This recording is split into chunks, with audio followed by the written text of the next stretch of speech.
Magandang umaga, kumusta po? Narito po ulit ang update natin para sa lagay ng ating panahon ngayong umaga po ng October 23, 2023 na kung saan sa ngayon ay patuloy pa rin ang paglakas ng pagdaloy ng amihan na patuloy pa rin na umiihip dito po sa northern part ng Northern Luzon at silangang bahagi po ng Luzon at easterlies naman ang hangin na umiihip dyan po sa may Bicol region at silangang bahagi ng Visayas. Ang shear line naman o yung hangganan ng malamig na amihan at mainit na easterlies ay umaabot na po hanggang dyan sa may Polillo Island. At sa atin naman pong long range forecast ay wala pa naman pong bagyo na namamataan na tatawid dito po sa ating bansa.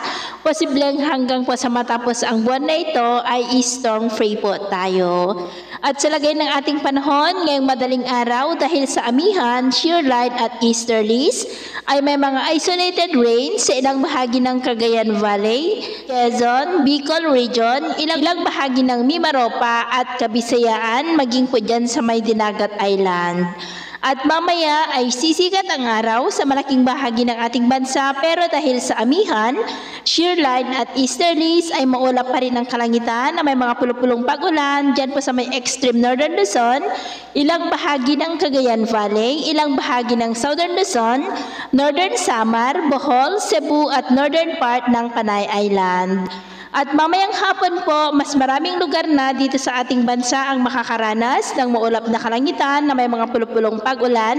Kaya kung lalabas tayo sa ating mga tahanan, ay ugaliin po natin lagi ang magdala ng kahit anong panangga natin sa init ng araw at proteksyon na rin po sa mga biglaang buhos ng ulan.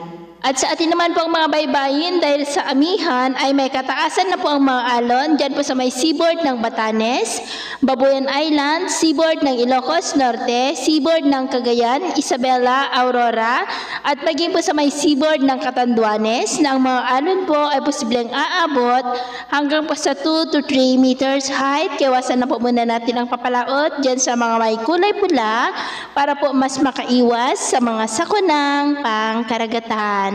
So, yun po ang latest update natin sa araw na ito. At ako po muli si James na nagsasabing, kahit anong pagsubok po na darating sa ating buhay, huwag na huwag po tayong mawawalan ng pag-asa. Thank you and God bless!